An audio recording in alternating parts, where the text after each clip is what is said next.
First of all, interdisciplinarity is paramount right now.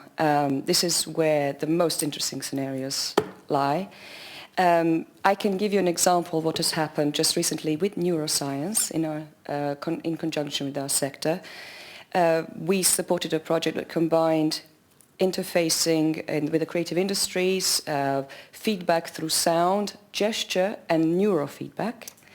And it resulted in not only nomination for the STARTS Prize, which is the new prize of the Science, Technology and Innovation, but in a follow-up funding to examine the function of neurofeedback in response to gesture and gamification, and to examine new business models, a European grant of €1 million over 2 years, and a whole team that has been now built as a result. So the reason we were able to get there is through a series of steps that came from the education in the creative industries. We have ported some of our methodologies from the creative industries, which are inherently transversal in their approach, horizontal in their approach, because I need to, from the outset, dispel the myth that creativity is a bolt of lightning. It's actually relying on a tremendous amount of research, but it's horizontal research. It's about scanning the horizon, understanding the cultural trends, and understanding the knowledge at that level that is meaningful to society, to the citizens.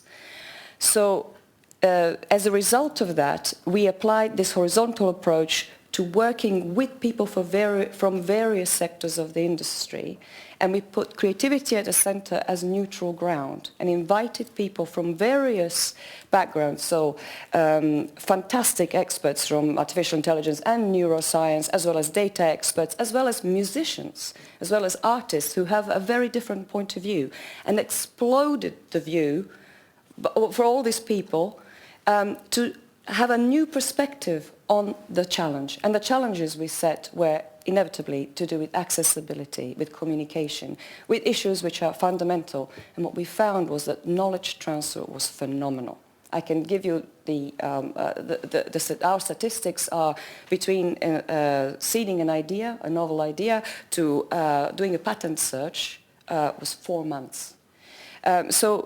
Basically, we can learn a lot from the creative industries if we want to update methods of education. And for instance, the Finns can be very proud with the introduction of project-based education in their high schools, because this now looks at a challenge, and it looks at this challenge from the point of view of various different disciplines. And I think this is where some of our best innovation can come from. I hope that answers your question.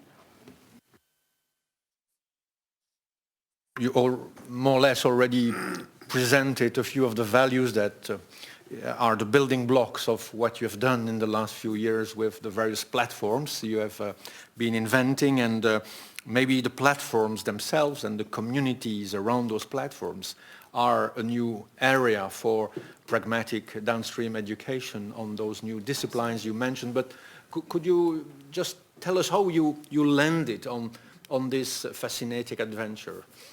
Not overnight, for sure. But I'm ex-Royal College of Art in London, design.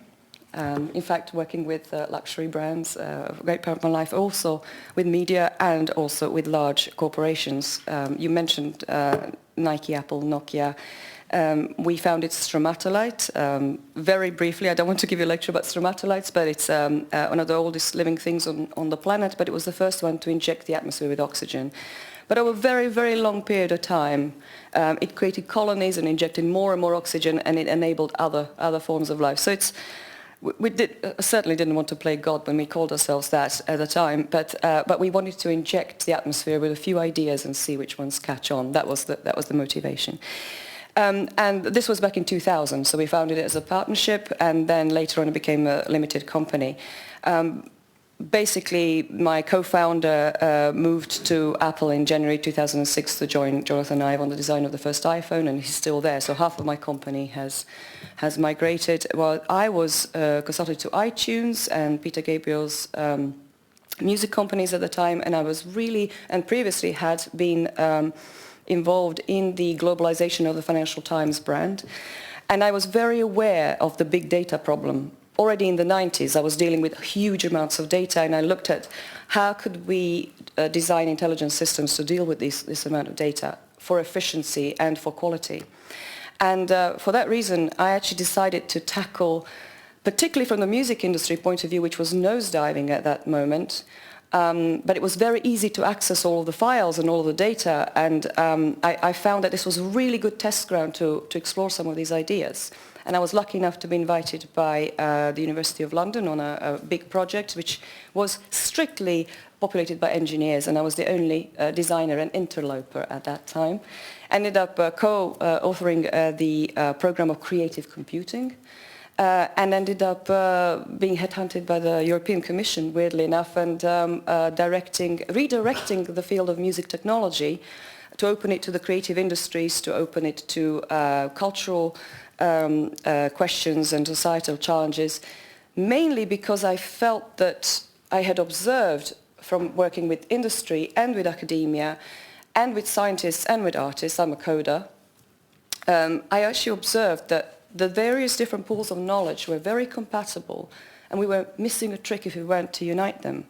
And as part of this roadmap, which was in collaboration with fantastic professors of music technology, we have some of the best centers here in Europe, I suggested, let's do a couple of workshops where we unite industry and academia and artists and scientists in one place. And they said, it's impossible. This is simply not going to work. We don't speak the same language. We don't understand each other. We operate at a different pace. It's completely different focus.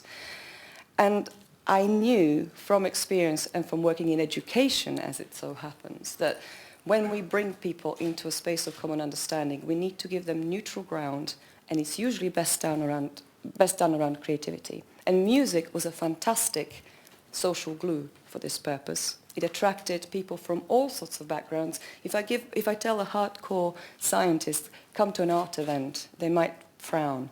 If I tell them, come to a music event, they are very willing to join.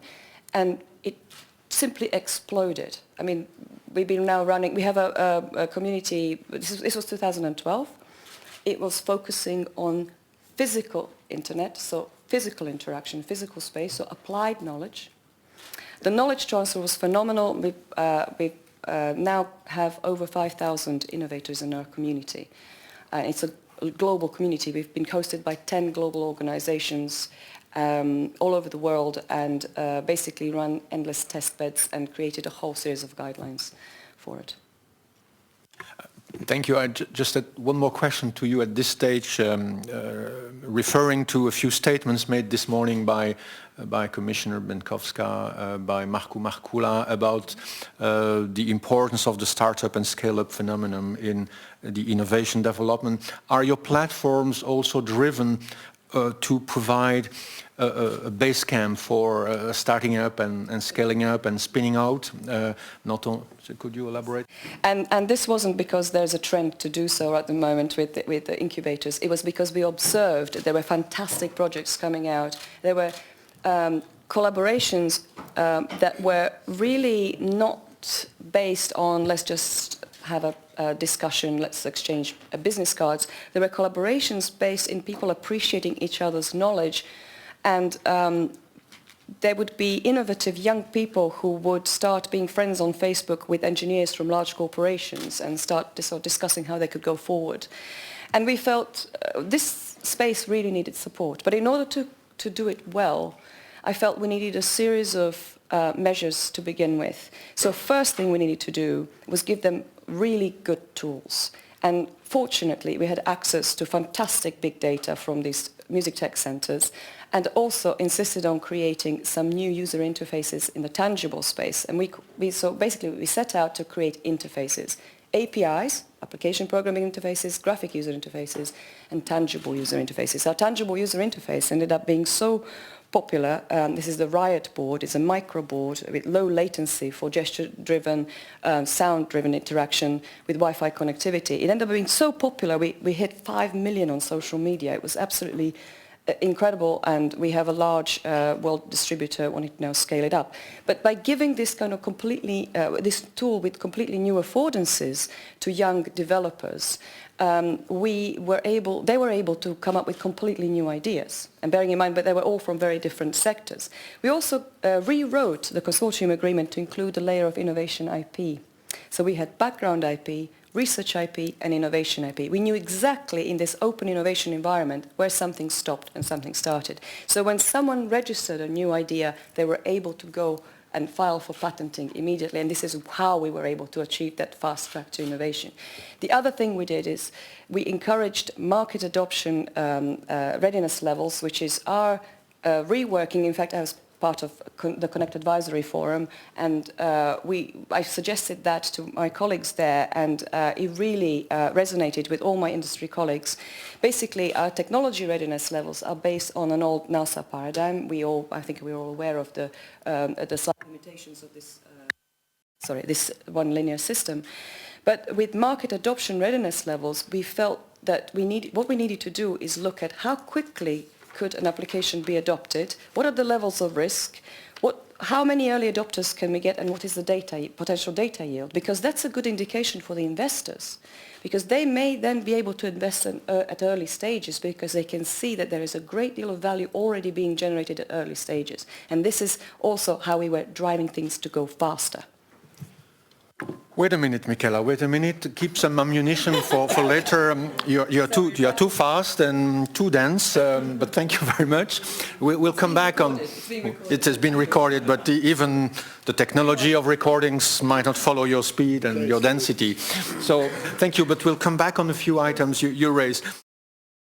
If I may, I would ask each of the panelists, starting with the distinguished lady on the panel, to take 2-3 minutes each, max. I know it's a challenge for you. No, you'll just need to rewind, that's all. To make the last statement, which is a kind of address to the Commission representative who are in front of us with a wish list, a very short wish list. So, please. Right.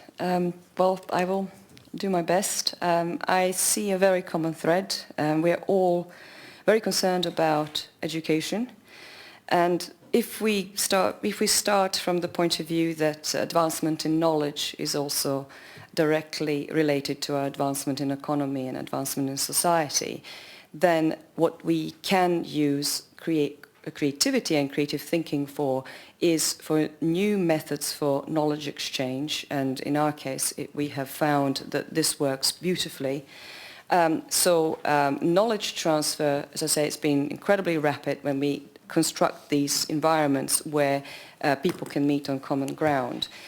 This in turn enables us to educate. We work with children, we work with teenagers. They basically become hooked on engineering and technology for life after our workshops. So we can use some of those examples to inform our educational institutions and to see how we can reform education. Certainly that also applies to skills of the workforce, so with the participation from various different stakeholders from a variety of different sectors of the industry. They come in, they pour their knowledge, they apply their knowledge in this space, and they take the knowledge back. Some of the inventions that have happened in our space, particularly those have reached patenting stage very quickly, were actually targeting heavy industry. So they came from a starting point which was from creative thinking, but actually turned to be absolutely instrumental and created a sort of paradigm shift in the heavy industries.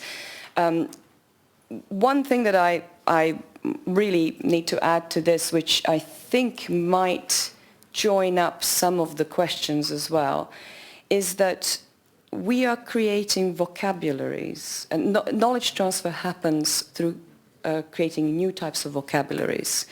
If we have got ourselves constrained by various different jargons from the silos, new types of vocabularies are becoming available to us that are opening this up. Vocabulary is also important for the topic of the European cultural export, for instance, which drives some of those really successful industries.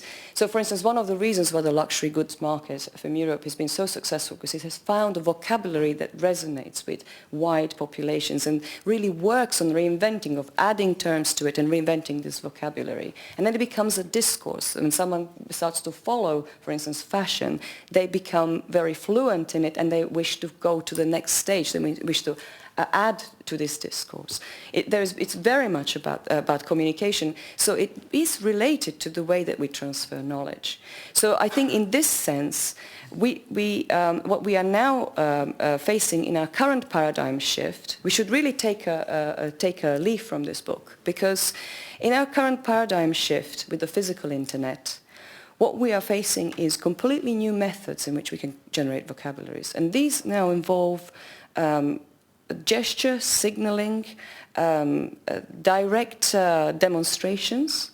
These days, if you want to know how to use a machine, you go to YouTube, for instance. You look at how someone does it. So basically, we have changed the way that we communicate, and it's incredibly important because I think if we understand that, it will probably address quite a lot of the questions that have been raised by the stakeholders. Thank you, Michela. Perfect transition to Armando, I guess.